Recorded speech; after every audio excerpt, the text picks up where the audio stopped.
Life inside a covered wagon during the Old West wasn't a brave adventure.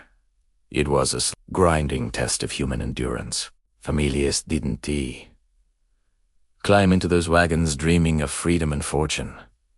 Most were desperate. Poverty, failed farms, debt, or overcrowded cities pushed them westward, not hope. Once the wagon wheels started turning, there was no turning back. Every mile forward meant another mile farther from help, safety, and everything familiar. The wagon itself was not a home, it was a coffin on wheels. Despite romantic paintings, most wagons were barely 4 feet wide inside, packed with supplies, tools, food barrels, weapons, bedding, and people. There was no room to stretch, no privacy, no comfort. Adults slept curled up like children, and many nights were spent on the bare ground because the wagon was too crowded or too hot to sleep in. Women carried an especially brutal burden. They cooked over open fires in all weather, washed clothes in icy rivers, cared for children, treated sickness, and often gave birth right on the trail. There were no doctors, no clean rooms, no anesthesia. A childbirth complication could kill a woman within hours, and if she died, the journey continued the next day. There was no time to grieve when survival demanded movement. Children didn't get a childhood on the trail. They walked miles every day because wagons were reserved for supplies. Small feet blistered and bled, but stopping wasn't an option. Many children watched siblings die from disease, accidents, or learning about death far earlier than any child should. Some never made it past the first 1,000 miles. Disease was the silent killer. Cholera, dysentery, typhoid, and measles tore through wagon trains like wildfire. Clean water was rare, and contaminated rivers were often the only option. Once sickness started, it spread fast. People weakened, collapsed, and died within days. Graves dotted the trail so densely that travelers used them as landmarks. Food ran out far more often than people expected. Supplies spoiled, were lost in river crossings, or eaten by animals. When rations dwindled, families survived on rancid bacon, flour mixed with dirty water, or whatever they could hunt. Some boiled leather belts or wagon covers to create a thin, tasteless broth just to stop the hunger pains. River crossings were deadly gambles. Wagons tipped, oxen drowned, children slipped under currents, and entire livelihoods vanished in seconds. A single mistake could wipe out months of preparation. People had to choose between risking the river or dying slowly from starvation by waiting too long. Weather offered no mercy. Summer heat turned wagons into ovens. Winter froze fingers, toes, and hope. Thunderstorms shattered tents, soaked supplies, and turned trails into mud pits. Lightning killed livestock. Snow trapped wagon trains for months, forcing people to eat pets, animals, or the dead just to survive.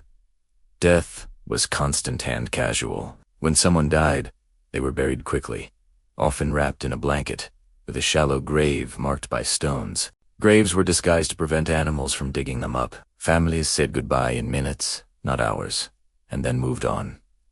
The trail did not pause for grief. Accidents killed more people than violence ever did.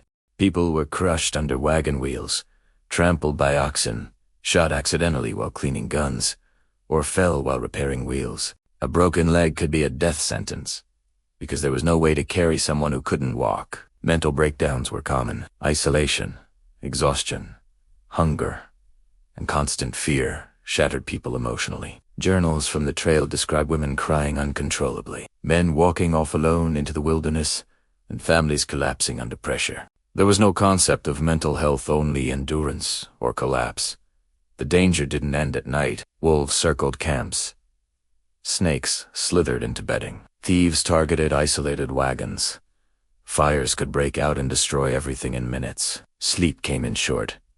Terrified bursts, with one eye always open. The romantic idea of friendly campfires is a lie. Wagon trains were tense, fragile alliances.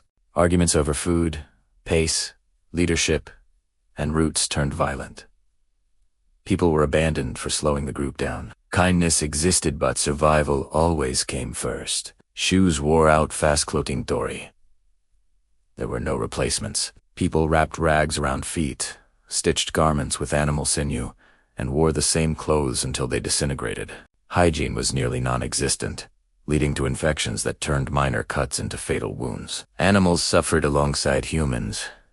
Oxen collapsed from exhaustion. Horses were stolen or eaten. When an animal died, it wasn't just said it was catastrophic. Without animals, wagons couldn't move, and stranded families often died where they stopped. Hope was fragile. Many travelers never reached their destination. Some turned back, broken and penniless. Others arrived only to find the land already claimed, the gold gone, or the town abandoned. The dream they chased often didn't exist anymore. Faith was tested daily. People prayed constantly not for wealth, but for one more day without death. Some lost their faith entirely after watching too many children buried beside the trail. There was no glory at the end. Surviving the journey didn't mean success. It meant you were still alive, scarred, exhausted, and changed forever. The trail stripped people down to their rawest selves, leaving behind illusions, comfort, and sometimes humanity itself. Life in a covered wagon wasn't about courage, it was about desperation. It wasn't an adventure, it was survival under conditions few modern humans could endure. The Old West wasn't built by heroes chasing dreams. It was built by ordinary people who suffered brutally, quietly, and endlessly just to live one more day.